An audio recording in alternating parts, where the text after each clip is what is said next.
Okay, there we go. मुझे लगता है इंसान का एक नेचुरल इंस्टिंक्ट होता है कि वो जब कुछ भी करता है तो एक सर्कल फॉर्म करता है।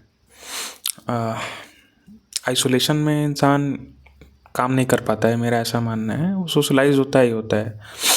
स्टार्ट आइसोलेशन उसके बाद का फेज़ हो सकता है, बट जब इंसान काम करता है तो फिर वो एक सर्कल फॉर्म करता है जिसमें उसके आसपास के सर्कल में जो लोग होते हैं वो भी वही चीज़ करने का ट्राई कर रहे होते हैं।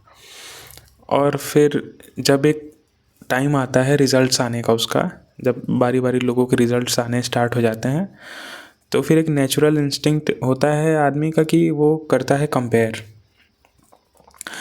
फिर चाहे वो किसी भी फील्ड में हो सकता है, या फिर स्पोर्ट्स हो सकता है, स्टडीज़ हो सकता है, कोई एग्ज़ाम हो सकता है, कोई क्रिएटिव फील्ड हो सकता है, आर्ट हो सकता है। जब उसके सर्कल के लोग आगे जाते हैं और वो पीछे रह जाता है रिज़ल्ट वाइज, तो वो करता है कंपेयर। और मैं कुछ इससे अलग नहीं हूँ, मैं भी उसी सिस्टम का पार्ट हूँ। वही ह्यूमन साइकोलॉजी मेरे पास भी है।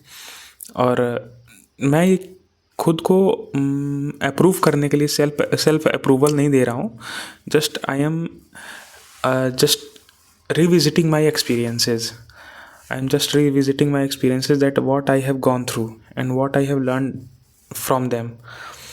सो कंपैरिजन, मुझे जब भी मैंने कंपेयर किया है तो मैं उससे स्लो ही हुआ हूँ। कभी उसने मुझे रिजल्ट्स ला करके नहीं दिए हैं।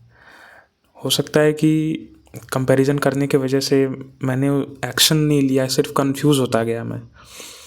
सो गाइस तो मैं किसको ही बोल रहा हूँ, कोई सुन नहीं रहा है मुझे वैसे, बट फिर भी एक मिनट।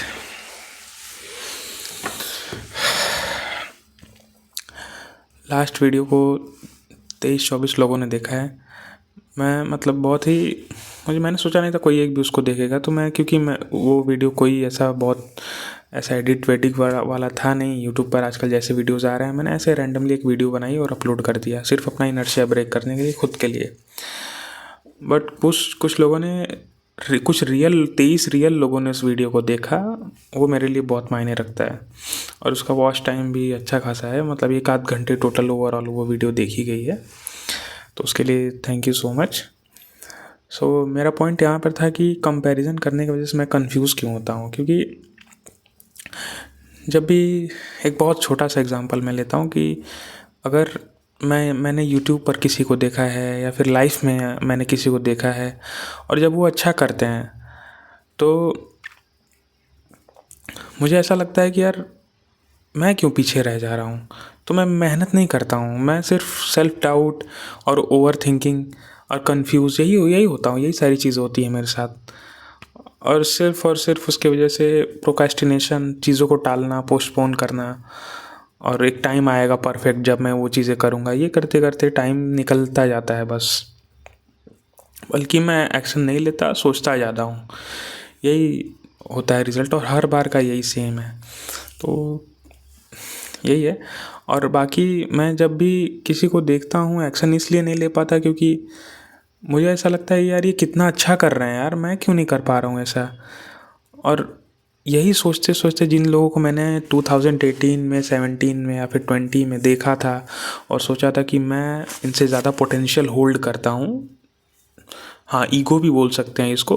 उस एज में ईगो भी होती है बहुत, मेरे साथ भी थी, अभी भी है। कहीं कहीं ईगो होल्ड करता हूँ। इस ईगो को डिस्टॉर्ट करने की कोशिश भी कर रहा हूँ मैं। डिस्टॉर्ट नहीं, डिस्ट्रॉय करने की कोशिश कर रहा हूँ।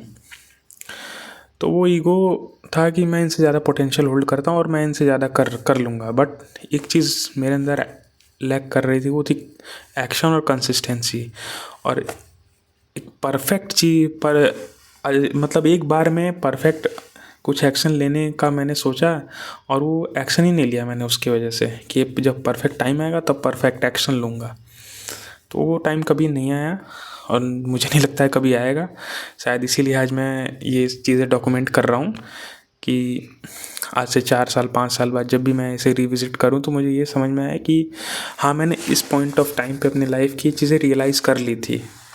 और अब अगर मैं उस पॉइंट ऑफ टाइम पे भी यही चीज़ रियलाइज़ करता रहूँगा तब मैं मानूंगा कि हाँ, मैं मतलब लाइफ में फ़ेल कर गया, तो मैं इस चीज़ के लिए इसको डॉक्यूमेंट करना चाहता हूँ कि कभी मुझे ये ना लगे कि मैंने ये चीज़ें रियलाइज़ ही नहीं कब की कभी। तो मैं इन्हें रिविज़िट करके देखना चाहता हूँ एक बार कि मैंने अपनी लाइफ में क्या लर्निंग्स ली हैं। सो गाइज़, अगर आप कोई भी इस वीडियो को देख रहा है, तो अभी आप रुके हुए हो मेरी बकवास के साथ, तो थैंक यू सो मच।